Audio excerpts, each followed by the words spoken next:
Chapter 20, The Hour of Triumph. Special announcement, said the loudspeaker in a pompous voice. The management of the fair takes great pleasure in presenting Mr. Homer L. Zuckerman and his famous pig. The truck bearing this extraordinary animal is now approaching the infield. Kindly stand back and give the truck room to proceed. In a few moments, the pig will be unloaded in the special judging ring in front of the grandstand, where a special award will be made. Will the crowd please make way and let the truck pass? Thank you. Wilbur trembled when he heard this speech.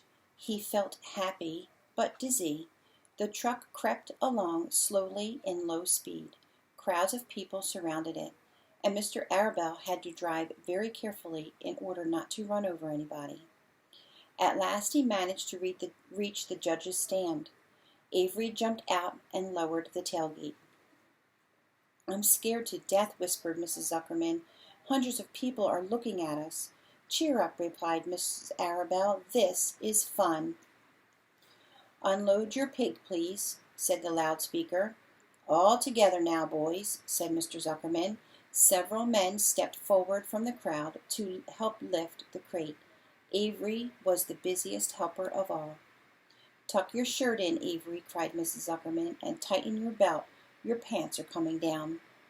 "Can't you see I'm busy?" replied Avery in disgust. "Look," cried Fern, pointing. "There's Henry."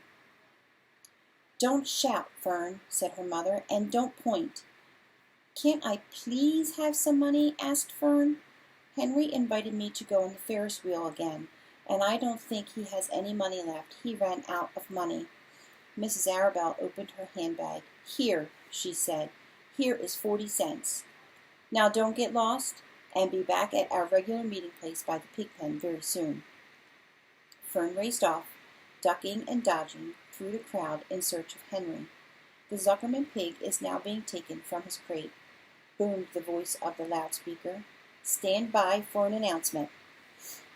Templeton crouched under the straw at the bottom of the crate. "What a lot of nonsense," muttered the rat. "What a lot of fuss about nothing." Over in the pig pen, silent and alone, Charlotte rested. Her two front legs embraced the egg sack. Charlotte could hear everything that was said on the loudspeaker. The words gave her courage. This was her hour of triumph. As Wilbur came out of the crate, the crowd clapped and cheered. Mr. Zuckerman took off his cap and bowed. Lurvy pulled his big handkerchief from his pocket and wiped the sweat from the back of his neck. Avery knelt in the dirt by Wilbur's side, busily stroking him and showing off. Mrs. Zuckerman and Mrs. Arabelle stood on the running board of the truck. "Ladies and gentlemen," said the loudspeaker, "we now present Mr. Homer L. Zuckerman's distinguished pig. The fame of this unique animal has spread to the far corners of the earth, attracting many valuable tourists to our great state. Many of you will recall that never-to-be-forgotten day last summer when the writing appeared mysteriously on the spider's web in Mr. Zuckerman's barn, calling the attention of all the sundry to the fact that this pig was completely out of the ordinary. This miracle has never been fully explained, although learned men have visited the Zuckerman's pig pen to study and observe the phenomenon. In the last analysis, we simply know that we are dealing with supernatural forces here, and we should all feel proud and grateful. In the words of the spider's web, ladies and gentlemen, this is some pig." Wilbur blushed. He stood perfectly still and tried to look his best.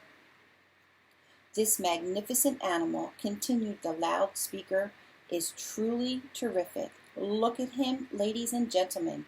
Note the smoothness and whiteness of the coat. Observe the spotless skin, the healthy pink glow of ears and snout." "It's the buttermilk," whispered Mrs. Arabelle to Mrs. Zuckerman. "Note the general radiance of this animal. Then remember the day when the word radiant appeared clearly on the web. Whence came this mysterious writing? Not from the spider, We can rest assured of that. Spiders are very clever at weaving their webs, but, needless to say, spiders cannot write. "Oh, they can't they?" murmured Charlotte to herself. "Ladies and gentlemen," continued the loudspeaker, "I must not take any more of your valuable time. On behalf of the governors of the fair, I have the honor of awarding a special prize of $25 to Mr. Zuckerman, together with a handsome bronze medal suitable engraved in token of our appreciation of the part played by this pig, this radiant, this terrific, this humble pig, in attracting so many visitors to our great county fair." Wilbur had been feeling dizzier and dizzier through this long complimentary speech. When he heard the crowd begin to cheer and clap again, he suddenly fainted away. His legs collapsed, his mind went blank, and he fell to the ground, unconscious. "What's wrong?" asked the loudspeaker. "What's going on, Zuckerman? What's the trouble with your pig?" Avery was kneeling by Wilbur's head, stroking him. Mr. Zuckerman was dancing about, fanning him with his cap. "He'll be all right," cried Mr. Zuckerman. "He gets these spells. He's modest, and he can't stand praise." "Well, we can't give a prize to a dead pig," said the loudspeaker. "It's never been done." "He isn't dead," hollered Zuckerman. "He's fainted. He gets embarrassed easily. Run for some water, Lurvy." Lurvy sprang from the judge's ring and disappeared. Templeton poked his head from the straw. He noticed that the end of Wilbur's tail was within reach. Templeton grinned. "I'll tend to this," he chuckled. He took Wilbur's tail in his mouth and bit it, just as hard as he could bite. The pain revived Wilbur.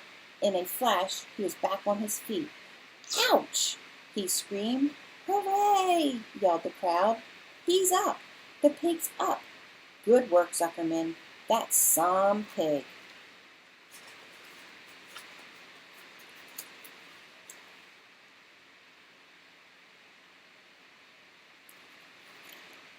Everyone was delighted. Mr. Zuckerman was the most pleased of all. He sighed with relief.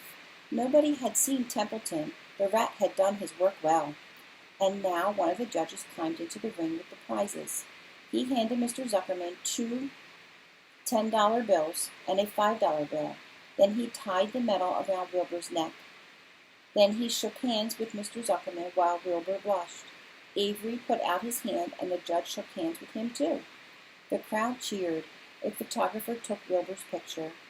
A great feeling of happiness swept over the Zuckermans and the Arabelles. This was the greatest moment in Mr. Zuckerman's life.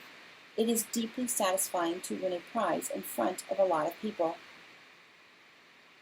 As Wilbur was being shoved back into the crate, Lurvy came charging through the crowd, carrying a pail of water. His eyes had a wild look. Without hesitating a second, he dashed the water on Wilbur.